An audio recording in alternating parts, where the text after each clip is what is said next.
was thinking about naming this video the YouTube video that will completely shatter your faith in the Italian Mafia. And the reason why I wanted to name it that is because Rob from Convict Inc. and Jimmy Calandra, of an associate of the Bonanno family, or former associate, they both, well, Rob thinks that Jimmy is actually making the Mafia look good, and he admits that he kind of makes crime looks good because he tells stories about his time in prison, but he's not really, saying that his YouTube channel is for children. But Jimmy Calandra is saying that he wants the kids to not join the Mafia and to learn from his mistakes. And I want to insert myself into this, and I'm going to tell you the number one reason why children should not join the Italian Mafia. I'm not Italian, but I do have access to Greg Scarpa's informant files. And what I'm going to show you is the informing that he did in the 80s. Greg Scarpa first started to cooperate with the FBI on a daily basis, sometimes a quadruple daily basis, meaning 4 times a day he would call and give info, since 1961.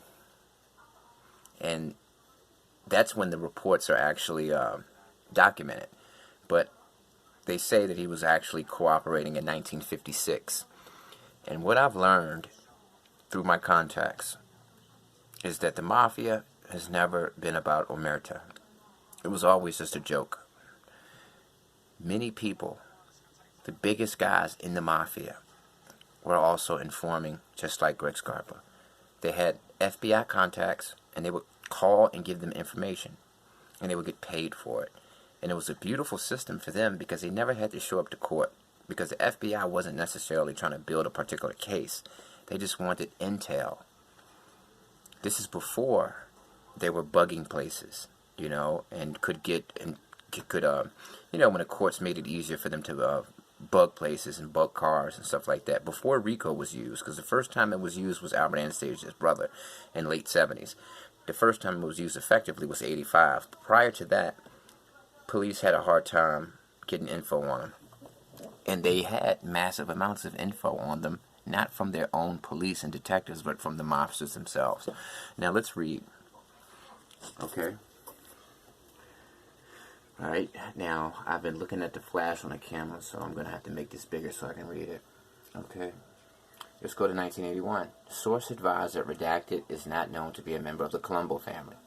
Just a general piece of information. The FBI probably wanted to know, hey, I see this guy, he's hanging out with the Colombos, is he a member? Find out. May 12, 81. Source advised that Alphonse Little Alley Boy Persico was recently made a capo on the Colombo family by his father, Carmine, inasmuch as Persico wants to completely solidify his control over the Colombo family, fearing his return to jail. The source was able to identify the 6 members currently in Little Alley Boy Persico's crew. The source also advised at this time that if Persico returns to jail, Jerry Langella will run the family with the advice of Thomas DeBella, the former Colombo family boss, with help from Dominique Montanaro. July 14, 81. Source advised that Colombo capo John Irish Matera was hit during the past week on authorization from Colombo family boss Carmine Persico as a result of a private deal involving narcotics. But in reality, Greg Scarpa was hitting all these people, but he would tell the FBI it was Carmine. July 14, 81.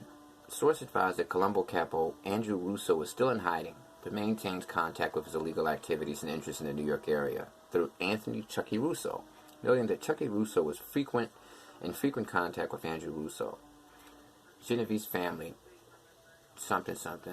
April 7th, 81. Source advised that the Genovese family was soon going to appoint a new head of the family to replace the current triumvirate of Philip Lombardo, Anthony Salerno, and Vincent Gigante.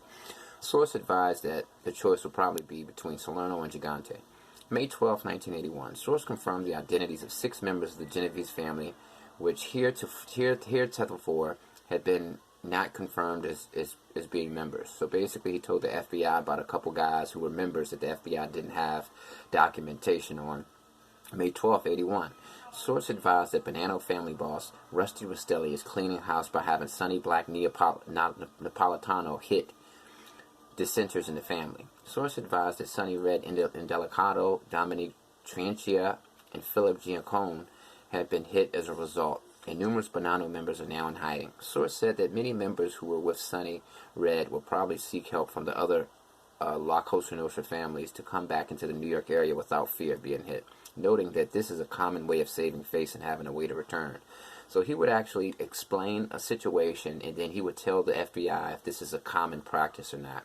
So he was letting them know the traditions and the rules of La Cosa Nostra. I'm going to read one more. May 12, 81. Source advised that the meeting on May 6, 81 in Brooklyn between Carmine Persico, Thomas DeBella, Jerry Langella, and other members of the Colombo family, along with high-ranking members of the Del Cavalcante family of New Jersey, was a result of a business dispute involving the Del Cavalcantes and John Matera, the Colombo capo in the North Miami area. Source advised that the exact nature of the meeting is unknown.